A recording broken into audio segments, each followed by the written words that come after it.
Notre Dame just shocked the recruiting world by landing elite tight end prospect Ian Premer, who is now the highest rated tight end commit to the Irish since Michael Mayer. Coming up, I'm going to tell you what makes Premer special, who could be next, and why this historic recruiting run could lead to a national championship.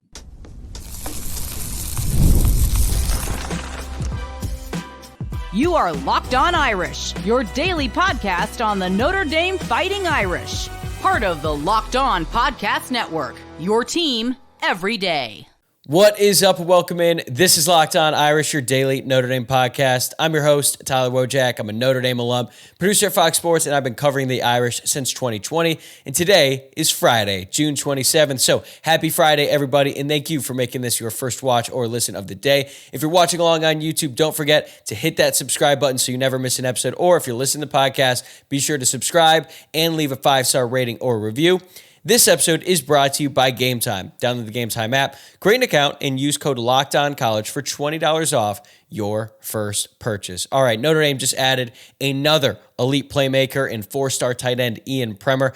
And I'm going to be honest, I did not see this one coming, at least not on Thursday afternoon. As a matter of fact, I was prepping to do a Top 5 Friday today, had it already planned out, was doing some research, then all of a sudden started to hear whispers that Ian Premer is going to commit today, and it might end up being Notre Dame. There were rumors in the morning, pretty substantial rumors, that he was going to end up at Kansas State. As a matter of fact, 2 Kansas State insiders logged official predictions for Premer to end up with the Wildcats, but then Notre Dame closed out of nowhere, and then Premer made it official on his Instagram, and now he is a part of Notre Dame's class of 2026. So today, we're going to dive into what makes Premer such a big-time addition, what it says about the direction of this class, and who else could be on deck to join the Irish in the days ahead. Then we're going to take a step back and look at just how rare this type of recruiting stretch is for any program, let alone Notre Dame. This is truly one of the most impressive recruiting stretches for any program in the modern era, and it is going to pay huge dividends down the road. But we're going to save the big picture conversation for the end. Let's break down Ian Premer. And as I said at the beginning, he is the highest rated commit at tight end for Notre Dame since Michael Mayer, and I think that is the type of ceiling that Ian Premer has at the college level. He is 6'6", 220 pounds, and he is a borderline 5-star. As a matter of fact, I think he is going to end up being a 5-star once this cycle is all said and done. I think he's going to rise up the rankings through his senior year, and he's already very high up there in the rankings. He is listed as the number 4 tight end in the class and the number 44 player overall on the 24/7 Sports Composite. He's from Great Bend, Kansas, which isn't necessarily a recruiting hotbed for Notre Dame and not the place you typically look for 5-star talent. But that is exactly what Ian Premer is, and his recruitment was pretty interesting. It was actually pretty uncharacteristic of a player of his caliber, and I think part of that has to do with his roots and his makeup and all of that. It's been pretty difficult to get a read where Ian Premer was leaning. The only thing that you could kind of gauge was that he most likely wanted to stay close to home. His top 4 finalists were Kansas, Kansas State, Iowa State, and Notre Dame. Notre Dame is the obvious outlier in this group because it is the furthest from home, but it is also the most successful football program of any of the 4 on the list. But the prevailing thought was that Ian wanted to stay close to home for his college decision, and that was reflected in his finalists. He kicked off his official visit run in the beginning of June. He visited Kansas on June 6th. Then he visited Iowa State on June 13th, the same weekend that Notre Dame had their massive official visit weekend when they had the 12 committed guys and the 9 uncommitted guys on campus that weekend. But then Ian Premer made his way up to South Bend, and he visited Notre Dame during the middle of the week in between that weekend and Notre Dame's second big official visit weekend. But as I understand it, he was the only prospect on campus at that time on Tuesday, June 17th. And then he closed it out with Kansas State this past weekend. And coming out of that K-State visit, they were considered the leader. Not a prohibitive favorite. Again, it's been pretty tough to get a sense of where he was leaning, but Notre Dame remained optimistic. After he visited Notre Dame, you didn't see a ton of reports. Like, he wasn't talking to a lot of recruiting insiders, giving a breakdown of how his visit went and things like that. So I think some people took that quiet time, that quiet period there, and they took that to think, well, maybe he's not going to end up at Notre Dame. But that's actually not the case. I think his visit with Notre Dame went really well, and I think he enjoyed it even more than the Notre Dame staff thought he did on that official visit. So then, as I said earlier, Thursday morning, 2 Kansas State insiders put in their official predictions that he would end up with the Wildcats. Then later on in the afternoon, Notre Dame was able to surge.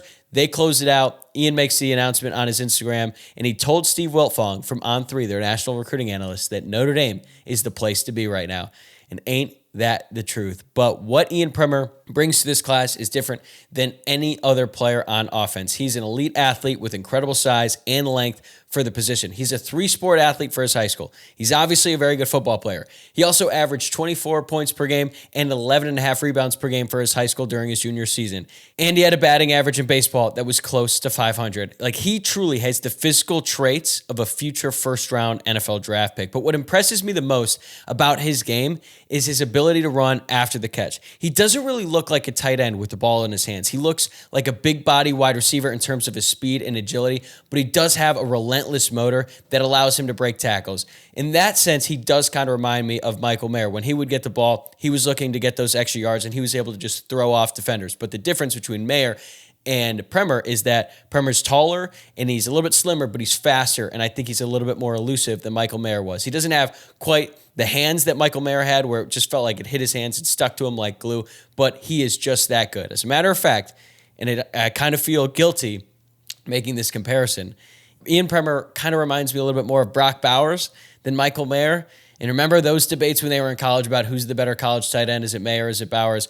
I obviously thought that Michael Mayer should have won the Mackey Award, even though I felt like Brock Bowers is probably set up for a better NFL career. And so far, that has played out accordingly. But he has, referring to Premer, great body control and catches everything in his area, like both of those guys, Bowers and Mayer. Right now, he just kind of out-athletes everyone in high school, so that's something that he's going to have to kind of change his game. It's going to have to adapt once he gets to college, because he's not going to just out-athlete every player on the college football field. He's going to have to learn how to run better routes, be a little bit more technical, better at getting in and out of his breaks. Also, he plays mostly in the slot for his high school, and he's probably going to play some slot once he gets to Notre Dame, but he's also going to have to learn how to block a little bit more effectively, and he's going to have to play more in line once he gets to college. But that's pretty typical of any pass-catching tight end. They're going to have to make that adjustment once he gets to college, and he is not afraid to be physical, so I believe he will develop into a very good blocker, given his size, given his frame, and his just tenacity out there on the football field. So I would not be surprised if Ian Premer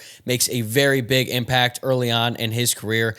The combination of him and James Flanagan, who's going to be a true freshman at Notre Dame this year, I've already said I believe that James Flanagan is going to be the most impactful true freshman of anyone on the team this year. So you think about what those two bring to the table. They complement each other really well, because James Flanagan is more of an inline tight end who can block, and then you got Ian Premer, who's the pass-catching threat. Like, those two could be really, really scary down the road. And then you think about what Notre Dame brings back. They're going to have Ty Washington, the transfer from Arkansas. He's going to be back. Cooper Flanagan is going to return after his injury. Jack Larson, James Flanagan, and now you're going to have Ian Premer and Preston Frizzell as well. And I just think that Ian has a higher ceiling than every single one of those guys I just mentioned. He's the second highest rated prospect in the class right now, according to the 24/7 Sports Composite. He is only behind Rodney Dunham, and he is actually ahead of Joey O'Brien. He's the highest rated offensive commit for Notre Dame, the second tight end to commit, and I assume that means they're probably done at the position. They might take Evan Jacobson. For a while, it felt like Evan Jacobson was absolutely going to be the first tight end commit in this class, but he has waited to make his decision, and since then, Preston Frizzell made his commitment official, and now Ian Premer as well. So Notre Dame could be set at tight end. Maybe they'll be willing to take 3, but if Notre Dame was lacking anything in this class, it was a dominant headline type of player who can catch passes, and now they have one. And here's the craziest part. Notre Dame isn't close to being done yet. In fact, there are 5 blue chip prospects who could join Ian Premer in the next 2 weeks, including 3 more pass catchers. I'm going to tell you who they are, when they're announcing, and where Notre Dame stands with each of them coming up next. Today's episode is brought to you by Game Time. Have you ever decided at the last minute to head to a ball game with friends or family? Maybe it's game day, and you suddenly realize you want to be in the stands. That's exactly where Game Time comes in. It's the easiest way to grab last-minute tickets without the stress. With the money you save on tickets, you can splurge on food, drinks, merch, or even invite a bigger group to come with you. Game Time makes it possible. It also makes buying tickets fast and simple. Prices on the app actually drop the closer you get to first pitch, and they've got incredible last-minute deals, clear seat views, and a lowest price guarantee that takes the worry out of buying. My favorite part is you can see the view from your seat in the app before you buy, so you know exactly where you're going to be seated. Take the guesswork out of buying tickets with Game Time. Download the Game Time app, create an account, and use code LOCKEDONCollege for $20 off your first purchase. Terms apply. Again, create an account and redeem code LOCKEDONCollege for $20 off. Download the Game Time app today. Last-minute tickets, lowest price, guaranteed. All right, so now let's shift to who could be next to commit. And I got to admit, earlier this week, when we were talking about Charlie Tom committing and Preston Frizzell committing, I did this again. Who's going to be next? And I'm not going to lie. I didn't include Ian Premer in that list because I didn't expect him to commit this week. I knew that Notre Dame was in the running. I knew that they were a finalist, but I felt like he was going to end up staying close to home. But then here comes Notre Dame. Here comes Marcus Freeman closing on yet another big-time prospect. But now we look ahead. The next person scheduled to announce is wide receiver Caden Finley, who is set to announce on the 4th of July. We've talked about him a ton on this show. He's been Notre Dame's top wide receiver target on the board for the entire cycle, and finally they're going to find out whether or not he's going to be a part of this class of 2026. He is the number 110 player in the country on the 24/7 Sports Composite and the number 14 wide receiver in this class. He has drawn a lot of comparisons to Jaden Greathouse, and for a good reason. They're both from Texas, both highly productive high school players, and they're also similar in frame and recruiting profile. As a matter of fact, Finley is rated slightly higher than Greathouse was in high school. Greathouse was the number 22 receiver in the class and the number 134 player overall back in 2023. If they landed Finley alone, and it was just Caden Finley, Dylan Faison, and Bubba Frazier, if those were the only 3 wide receiver commits they had in this class, I would consider that a win because I think Finley is that good. I think Dylan Faison is going to be a better version of his brother Jordan, and I think that Bubba Frazier has truly elite speed. So if Notre Dame was able to get those 3 alone, it'd be a really strong wide receiver class. But here's the thing. They're going to probably get 5 wide receivers in this class because on July 5th, wide receiver Devin Fitzgerald is set to make his announcement. Devin, obviously the son of Larry Fitzgerald, one of the greatest wide receivers of all time. And even though he might not have the same pedigree of his father, he's still a pretty good high school prospect. And he's a big body wide receiver, which is something that Notre Dame desperately needs. Devin is listed at 6'2", 195. Not as big as his dad, but has the potential to grow, and he can be a receiver who can play on the boundary. And right now, Notre Dame doesn't really have that. They could with Caden Finley. He could play on the boundary. He could play in the field. He could play in the slot. It doesn't really matter. He's just that good. Devin is more of a true boundary receiver, and there's really not that many great boundary wide receivers in this class. There's Chris Henry Jr., who plays at Mater Dei, who might be the next Jeremiah Smith, and guess where he's going? Ohio State.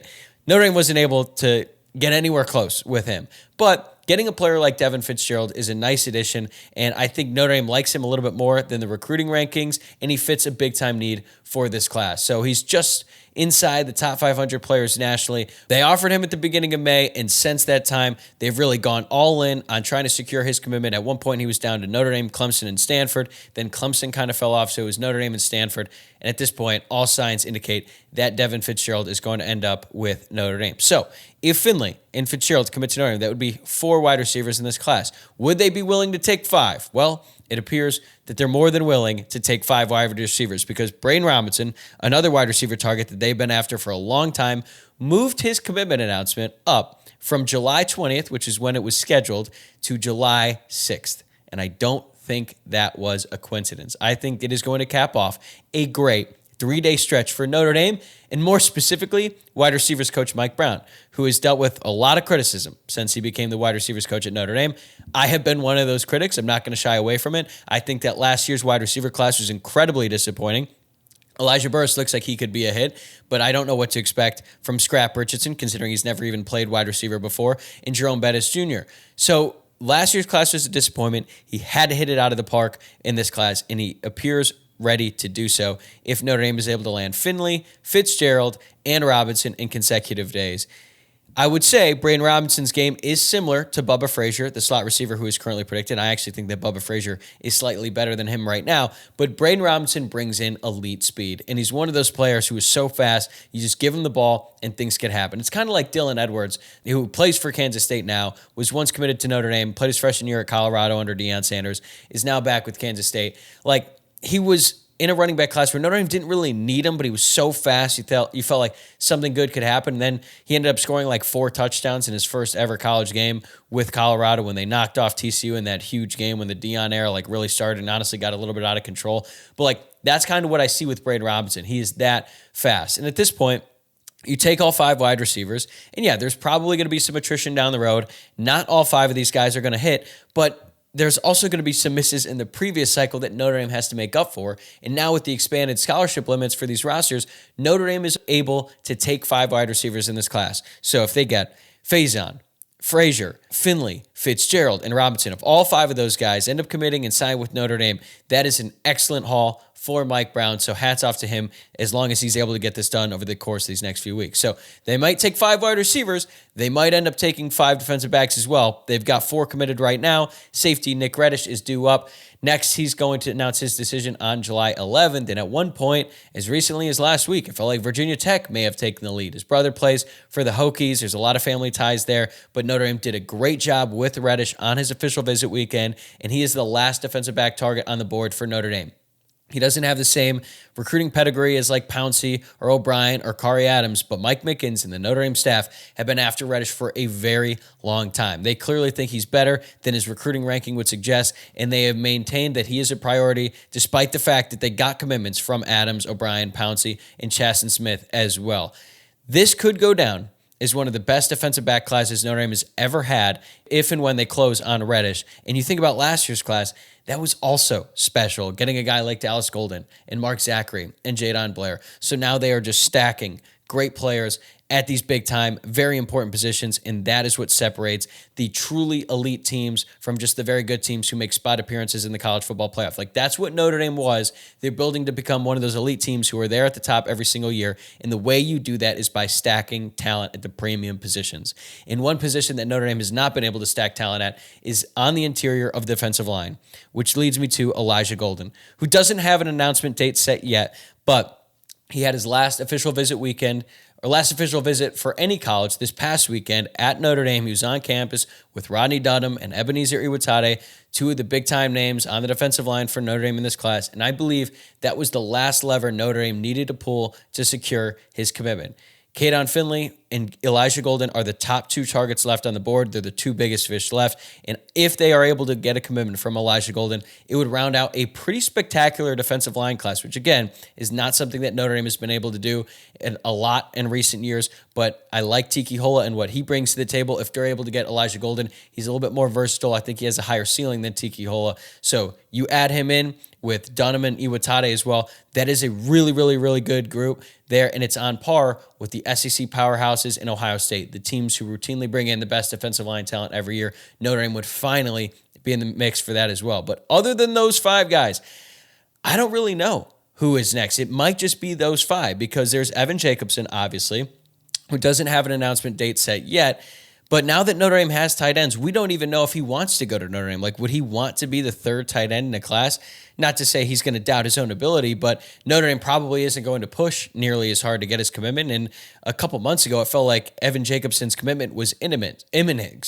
So at this point, I'm not really sure what to make of Evan Jacobson and what he wants to do. He's also considering Texas A&M, so he has plenty of suitors out there. But let's say Notre Dame is able to land a commitment from Finley, Fitzgerald, Robinson, Reddish, and Elijah Golden. That would be 27 players in the class. They have 22 now, and if they do end up getting to 27, that would be the most to sign with Notre Dame in one class since 2021. Part of that has to do with the fact that they have more scholarships now due to the recent change in rosters after the settlement was passed, and they're pretty much set at quarterback, running back, wide receiver. If all those guys commit, offensive line, they'd be set at defensive back too if Reddish commits as well. They maybe consider taking Jacobson. They might look on the interior defensive line or at linebacker because they only have 2 commits at that position right now. But I think they'd really only be monitoring for like a late riser. Otherwise, they're just going to focus on retaining all these guys, making sure that they sign come December, and preparing for the class of 2027. So right now, Notre Dame has the 2nd ranked class in the entire country, but I think they are a safe bet to finish in the top 5, assuming they land their top guys left and make sure that everyone signs. It would be the first time Notre Dame signed a top 5 class since 2013, and it would just be an incredible accomplishment for Marcus Freeman and everyone on the Notre Dame coaching staff. So we've talked about the names, we've talked about the timelines and the trends. What Notre Dame is doing right now on the recruiting trail is unlike anything we have seen in the modern era at a place like Notre Dame. So I'm going to explain why this run is so rare and why it could reshape the program's future next on Locked On Irish. Today's episode is brought to you by Rugiet. Guys, you've probably heard of Viagra or Cialis. Maybe you've even tried them. But if you're looking for something beyond the usual pill, it's time to mint Rugiet Ready. Rugiet Ready is a next-gen prescription treatment designed to amplify arousal in the brain and boost blood flow. Unlike the usual pills that could take hours, Rugiet's 3-in-1 formula dissolves under your tongue and kicks in fast, on average, in 15 minutes. Effects can last up to 36 hours, so you can stay confident and in control when the moment is right. If traditional options haven't worked, Rugiet might be the answer. Over 150,000 men have already made the switch. You can even read real customer reviews on their site. It's helping a lot of people feel more confident and present in the moment. Head to Rugiet.com/LockedOnCollege and use code LockedOnCollege to get 15% off today. That's RUGIET.com/LockedOnCollege and use promo code LockedOnCollege for 15% off. Individual results may vary with prescription treatment. Compounded drugs are permitted to be prescribed under federal law, but are not FDA approved and do not undergo FDA safety, effectiveness, or manufacturing review. Please visit the Rugiet website for full safety information. All right, before we head out and you get started on your summer Friday, I just want to put this recruiting run in perspective and explain why this is so unprecedented. So Notre Dame had a 10-day stretch recently in which they hosted 16 committed prospects and 13 uncommitted prospects on campus for their official visits. So let's go through the first weekend, June 13th through the 15th. These were the uncommitted prospects on campus: Caden Finley, Devin Fitzgerald, Braden Robinson, Preston Frizzell, Evan Jacobson, Grayson McHugh, Kari Adams, Joey O'Brien, Nick Reddish. Ian Premer made his official visit a couple days later on June 17th. And then this past weekend, Charlie Tom and Elijah Golden were on campus for their official visits. Since June 13th, 6 of the 12 uncommitted prospects have already pledged to Notre Dame: Grayson McHugh, Kari Adams, Joey O'Brien, Preston Frizzell, Charlie Tom, and now Ian Premer. As I've already stated on the show, I expect Caden Finley, Devin Fitzgerald, Braden Robinson, Nick Reddish, and Elijah Golden to join them here in the coming weeks, which would be 11 out of a possible 12. The only one who I don't feel very confident is going to end up in this class of 2026 is Evan Jacobson. And the only reason I don't think Evan Jacobson is going to be in this class is because Preston Frizzell and Ian Premer committed before he did. And guess what? Evan Jacobson might still end up committing, but let's say he doesn't. That would be a 92% hit rate on official visitors in the most important stretch of the summer. That is simply unheard of. Most programs, when they host these official visitors, they're really looking to try to get to like 50%. If you get half, that's really good. That's a really positive step in the right direction. I remember last summer, doing this show. It was like Nathaniel Owusu-Boateng. He was on campus for an official visit. And there was other top guys that Notre Dame felt like they were in great position to land. And then they didn't really land that many of them. And that's why last year's class kind of fell flat there at the end. And plus, Deuce Knight decommitted. So a lot of the momentum they had at the beginning stalled. And it was stalling out by this point in the summer. Whereas this year, Notre Dame is ramping up. It's getting better. They're landing more guys. They're on a run that I never really expected. They're landing guys like Ian Premer, who most people had kind of felt like, Notre Dame is doing a really great job. One guy's probably not going to end up, like one player that they're after isn't going to end up at Notre Dame. And guess what? They just added Ian Premer, and they appear to be in great shape with the 5 guys I was talking about earlier. So this recruiting stretch might be the best 2-week run in modern Notre Dame history. I can't go back to like the Lou Holtz era and calculate the dates when some of the best players committed. I'm not going to do that. But I know that in my lifetime, I have not seen anything like this. And Marcus Freeman's staff is capitalizing and the national championship momentum, and just structuring these official visit weekends to cater to the individual, but also make them feel like they are a part of the family, the brotherhood, and they just make them feel at home. I talked about how Notre Dame really put all their eggs in that basket June 13th to the 15th, and they wanted to make sure all those uncommitted guys felt like they were a part of the class. It was a risky move because you're not giving them the individual attention, but man, has it paid off, because now everyone who was on campus that weekend is starting to commit, and even Ian Premer, who wasn't on campus with all those other committed guys and uncommitted guys, he just committed too. So they just seem to be nailing these official visits, and this is just not normal. Even top 5 teams rarely secure this many commits this quickly, and now Notre Dame is positioned for its first truly elite class since 2013. They have had elite prospects in the time since then, but not a class that was this stacked from top to bottom. There's a chance that they finish with multiple 5-stars. Ronnie Dunham is right there. I think he's going to be one. Joey O'Brien, I think, is going to rise up the ranks, and he's going to end up being a 5-star. Ian Premer is already right there on the cusp of being a 5-star. I think by the end of this cycle, he is going to be a 5-star. So after years where Notre Dame couldn't land 1, they might end up with 3 in this class. That is incredible, and it is a testament to Marcus Freeman, Mike Mickens, Mike Denbrock, Chris Ash, like the entire Notre Dame coaching staff, and of course, Carter Alman, the recruiting coordinator. Like after Chad Bowden left, it felt like the entire recruiting department was in disarray. They couldn't figure out what was the direction they needed to go, when in reality, Marcus Freeman had a plan, he had a vision, he just needed time. He hired Mike Martin to be the general manager. They restabilized the entire department, and now they are clicking on all cylinders. So momentum is real. Notre Dame is finally cashing in, and this is what recruiting at an elite level looks like, and it isn't slowing down anytime soon. All right, that's going to do it for me today. Thank you so much for making this your first watch or listen of the day, and for tuning in all week long. If you enjoyed today's episode, please take a second, subscribe on YouTube, like the video, subscribe to the podcast. Make sure you leave a 5-star rating and review. It really helps the show grow and reach more Notre Dame fans like you. We are still on the Tuesday, Wednesday, Friday off-season schedule, so I will see you on Tuesday of next week, unless we get more breaking news, which is certainly possible. But until then, enjoy the weekend, and I'll see you soon.